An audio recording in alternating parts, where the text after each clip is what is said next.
আজকে ভোটটা দিয়েছি, ওই রুমটা আমার জন্য লাকি। আশা করব আজকে আমার যাতে লাকটা কাজে লাগে। আর সবার জন্য শুভকামনা। আর প্রার্থীদের কাছে এটাই আবেদন, জিতুক হারুক সবাই যাতে ভার্সিটির হয়ে কাজ করে, আমরা সবাই সেটার প্রতি অনেক অধীর আগ্রহে দেখে আছি। এই আমাদের প্রত্যাশা। সকাল থেকে ক্যাম্পাসে এসেছি, তো শেষ পর্যন্ত আসলে যে পরিমাণ স্টুডেন্টদের ভিড় ছিল সেজন্য আমরা একটু দেরিতে এসেছি আর কি। আর উৎসব মুখর পরিবেশে ভোট হচ্ছে, এখন পর্যন্ত কোনো ধরনের বিশৃঙ্খলা এখনও দেখা যায়নি।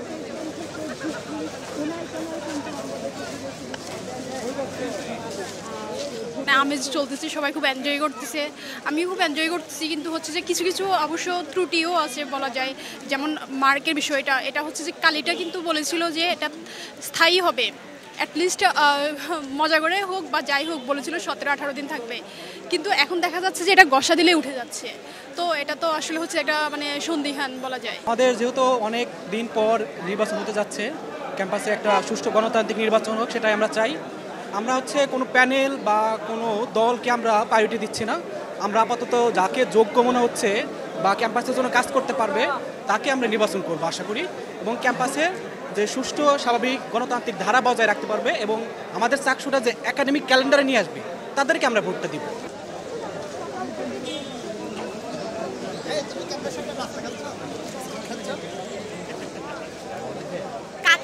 কাকে ভোট দিব এটাই অনেক কনফিউশনে ছিলাম। তো তার মধ্যে সবচেয়ে যোগ্য যাদেরকে মনে হয়েছে তাদেরকেই দিয়েছি। আশা করব তাদেরকে যেই উদ্দেশ্যে ভোট দিয়েছি তারা সেই কাজে সুষ্ঠুভাবে পালন করবে, এটাই প্রত্যাশা। আসলে 36 বছর পর চাকসু নির্বাচন হচ্ছে, আর আমরা খুবই এটা ফেস্টিভ মুড হিসেবে নিয়েছি। পুরো ক্যাম্পাসে আসলে যে ভাইবটা ক্রিয়েট হয়েছে এটা আমাদের জন্য ফার্স্ট টাইম। আর আমাদের যারা ক্যান্ডিডেট আছে আমরা এক্সপেক্ট করি যে তারা নির্বাচিত হয়ে আমাদের ম্যান্ডেট নিয়ে কাজ করবেন এবং আমাদের যে অপরচুনিটিসগুলো আছে সেগুলোকে আনলিশ করবেন।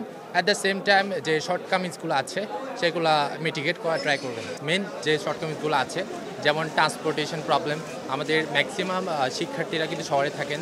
আর আমাদের আবাসন সংকট, যেটা কিন্তু আমাদের খুব হ্যাসেলে পড়তে হয়, আমাদের হল সংকট রয়েছে। সেই সমস্যাগুলো একই সাথে যে নারীদের নিরাপত্তার বিষয়টা সেটাও আশা করি সলভ হবে।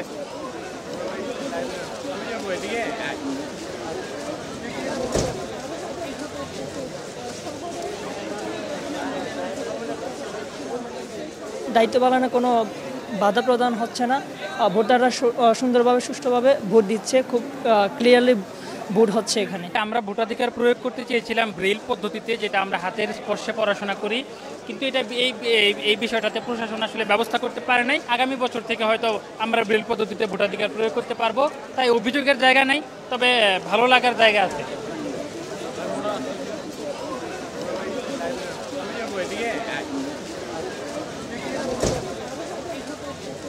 আমরা আসলে অনেক বেশি আনন্দিত, কিন্তু এই আনন্দের মাঝেও আমাদের কিন্তু একটা খারাপ লাগা থেকে যাচ্ছে। আমরা বিশ্ববিদ্যালয় প্রশাসনকে শুরুতেই অবহিত করেছিলাম যে আমাদের জন্য ব্রেল ব্যালটের জন্য ব্যবস্থা করা হয়। আমরা বারবার দাবি জানানোর পরেও বিশ্ববিদ্যালয় প্রশাসন আমাদের এই যে দাবি, তারা এই দাবি কিন্তু বাস্তবায়ন করতে পারেনি। ব্রেলে লেখা থাকবে যেটা আমরা স্পর্শ করলে বুঝতে পারবো, হাতের স্পর্শে বুঝতে পারবো, আমাদের অন্য কোনো সহযোগী লাগবে না। কিন্তু এখন আপনারা দেখতে পাচ্ছেন যে আমরা একজন সহযোগী নিয়ে ভোট দিতে যেতে হচ্ছে। আমি কাকে ভোট দিচ্ছি, ভোট একটি গোপনীয় বিষয়, কিন্তু আমার এই যে গোপনীয়তা রক্ষা হচ্ছে না। বিশ্ববিদ্যালয় প্রশাসনের যে এই উদাসীনতা, তারই বহিঃপ্রকাশ কিন্তু আপনারা দেখতে পাচ্ছেন এই চাকসু নির্বাচনে। আপনারা জানেন এখানে 70+ দৃষ্টি প্রতিবন্ধী শিক্ষার্থী রয়েছে, তারা কিভাবে পড়াশোনা করে আপনারা এই বিষয়টা একটু ভেবে দেখবেন। আমাদের পর্যাপ্ত ব্রেল বইয়ের অভাব, আমরা একাডেমিকভাবে অনেক পিছিয়ে পড়ছি মূলত এই কারণেই। বিশ্ববিদ্যালয় প্রশাসন ইনক্লুসিভ বিশ্ববিদ্যালয় বললেও কাজের বেলায় আমরা দেখতে পাচ্ছি এটার কোনো প্রতিফলন ঘটছে না।